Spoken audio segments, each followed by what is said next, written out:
हाँ देखिए, मैं तो भविष्यवाणी नहीं कर सकता हूँ। ऑब्जर्वेशन के तौर पे जो देख सकता हूँ कि आपने जैसे श्रीलंका का जिक्र किया, मुझे लग रहा है अभी भी श्रीलंका से भारत का स्थिति अलग है। श्रीलंका ने जितना आर्थिक स्थिति जितना गहरा हो गया था, जितना क्राइसिस, उतना मतलब बहुत ही अभी हमारे यहाँ ऐसे चलेगा तो अगला कुछ समय पे हो भी सकता है, ये अलग बात है। लेकिन फिर भी श्रीलंका में $1 का कीमत ₹380 हो जाना, और जो फिर भी जो रोजमर्रा जिंदगी का जो जीवन का जो चीज है नहीं मिल रहा, पैसा देने के बावजूद भी नहीं मिल रहा, ये दूसरा एक स्थिति पैदा होता है। इसलिए उसमें जो धार्मिक गुटबंदी करके, जो जातिगत गुटबंदी करके श्रीलंका में जो कामयाब होते गए, तो आर्थिक इकोनॉमिक जो क्राइसिस इतना गहरा गया कि उसमें वो जातिगत समस्या के कारण सिनालीज हो, मुस्लिम्स हो, तमिल्स हो,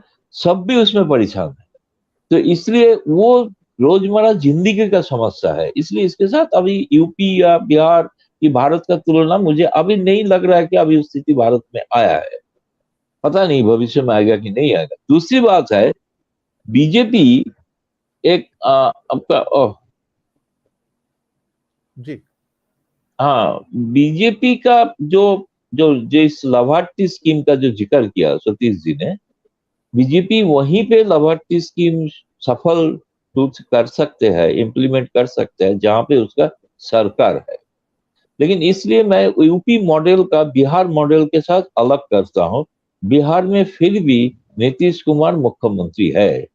अगर जो लाभार्थी स्कीम जो है उसका श्रेय नीतीश कुमार को भी जाता है, जैसे बंगाल में ममता बनर्जी को गया था। वो भी तो सेंट्रल स्कीम लागू किया था, लेकिन अपना नाम दे।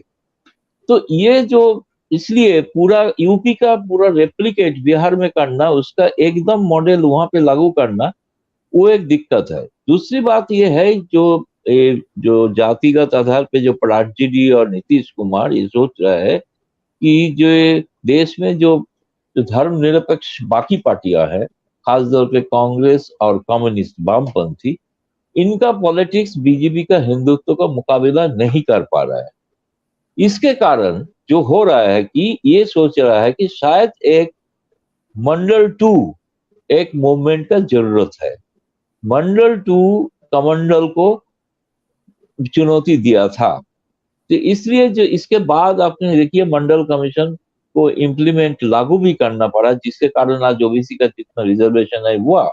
लेकिन ये जो इन्होंने जो बात उठाया है, ये बात सही एक तो है, ये क्लियर है, स्पष्ट है कि बीजेपी नहीं चाहता है जातिगत आधार पे जनगणना। जी, वो इसलिए स्पष्ट था। इसको इन्होंने और आगे बढ़ाएंगे कि इसको यही कहना है कि आप बीजेपी नहीं करना चाहते हैं, बीजेपी समाज में पावर शेयरिंग में जो इस ओबीसी श्रेणी को, ओबीसी जाति को जितना मिलना चाहिए था नहीं मिल रहा है। सारे सवर्ण अगाड़ी जाति सब कुछ ले रहा है।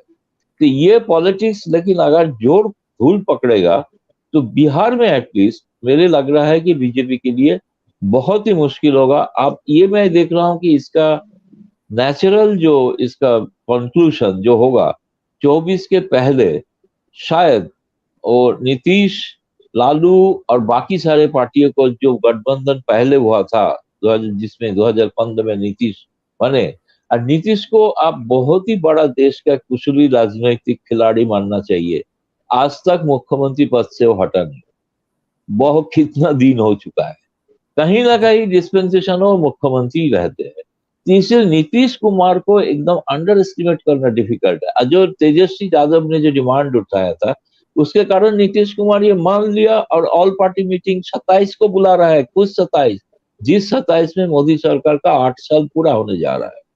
उसी दिन ऑल पार्टी मीटिंग जातिगत आधार पे उसके आगे रोक किया होगा, क्योंकि तेजस्वी ने बोल दिया था अगर नीतीश नहीं मानेंगे तो हम शुरू करेंगे पद यात्रा, सारी जगह पे फिर घूमना शुरू करेंगे। तो इसलिए नीतीश को भी मानना पड़ा, नीतीश उसमें राजी हो गया। अब देखिए दूसरा की इंपॉर्टेंट छोटी बात, लेकिन बहुत बड़ा गहरा उसका इम्पैक्ट है।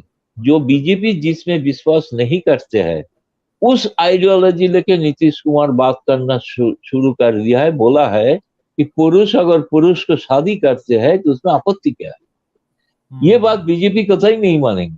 तो आइडियोलॉजिकली बहुत ही मतलब कौशली ढंग से वो बीजेपी के लिए एक मैसेज दे रहा है और बाकी सेकुलर पार्टी को मैसेज दे रहा है कि हम बीजेपी के साथ शायद अभी इस बार पूरा नहीं हूं। तो इसलिए मैं बोल रहा हूँ कि अभी कोई फोरकास्ट करने का ठीक नहीं है। दो चीज तो देखना पड़ेगा, उसका आरपी जो आरसी सिंह है उसका नॉमिनेशन देते कि नहीं देते हैं, वो एक बात तो है जरूर। दूसरी बात है कि राष्ट्रपति चुनाव में नीतीश का रुख क्या होगा, वो एक बात है। उसके बाद शायद राष्ट्रपति चुनाव के बाद नीतीश तय करेंगे उसका अगला रण, क्योंकि अगर लाभार्थी स्कीम बिहार में चालू करना है, उसका फायदा उठाना है, तो बीजेपी का अपना मुख्यमंत्री होना जरूरी है, जो अभी दिखाई नहीं दे रहा है। इतना बिल्कुल आसान भी नहीं है, उतना नंबर भी नहीं है सारे पार्टी को तोड़ के एक सरकार बना लेंगे, ये मैं नहीं देख रहा हूं, इतना आसान नहीं है। जो लाभार्थी स्कीम का फायदा बीजेपी ने उत्तर प्रदेश में मिला, बाकी जगह पे मिला, वहां पे उसका सरकार है, वो सरकार उसका पूरा क्रेडिट दिया ना। लेकिन उसमें बात सही है कि यादव की बहुत सारे लाभार्थी में है, बाकी दलित तो है, गरीब दलित है वो लाभार्थी में है। लेकिन बिहार में लोग, यूपी का जो गरीब है बिहार का गरीब से थोड़ा फर्क है। जी जी। बिहार में गरीब कुछ ना कुछ काम है, क्योंकि ये जो सरकार का जो स्कीम है, जैसे आयुष्मान भारत, आयुष्मान भारत सारे गरीब को नहीं मिलता है, क्योंकि उसका जो क्राइटेरिया है, आपके पास एक मोबाइल रहेगा, एक साइकिल रहेगा, तो आयुष्मान भारत में आप नाम एनरोल नहीं कर सकते, तो एकदम गरीब से गरीब तो वो इससे उसको फायदा उठा सकता है। लेकिन बाकी जो स्कीम है, फ्री रेशन वगैरह, अभी देश में जो क्राइसिस है, मुझे नहीं लगता है कि फ्री रेशन फिर चुनाव तक बिहार में एक साल तक दे पाएगा कि नहीं दे पाएगा। मैंने अभी सुना है कि यूपी में बहुत लोगों को जो फ्री रेशन मिल रहे थे, उसमें बहुत लोगों का ना कर दिया है, उनको नहीं बिल्कुल। मिलेगा। ये जी जी। इसलिए चुनाव का पहले जो मिलता है, चुनाव के बाद मिलेगा कि नहीं मिलेगा, ये यूपी से भी देखना पड़ेगा कि सबको मिल रहा है कि नहीं, नहीं मिल रहा है। मेरा घर में जो काम करती है उनका नहीं मिल रहा है, उनका ना कर दिया है, तो इसलिए वो एक अलग राशन कार्ड बना दिया है, उसका उसी हिसाब से जो मिलना है मिलेगा, उसी दाम से लेना पड़ेगा, वो फ्री में नहीं। तो ये बिहार में इस स्कीम का फायदा ज्यादा मुझे नहीं लग रहा है।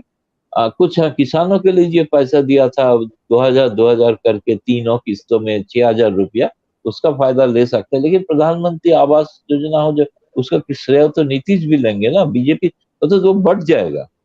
तो इसलिए नीतीश को टपल करना बहुत ही उतना आसान नहीं है, बाकी जगह पे जितना किया है नीतीश, मुझे लग रहा है तेजस्वी वगैरह अगर वो सपोर्ट कर देते हैं तो और दो तिहाई तो मजबूत सरकार बन जाएगी। तो बिल्कुल उसमें तो बिल्कुल। कोई संभव ही नहीं है 2024 देखते हुए। तो इसलिए मैं बोल रहा हूँ नीतीश को अभी फाइनल बात बोलना मुश्किल है।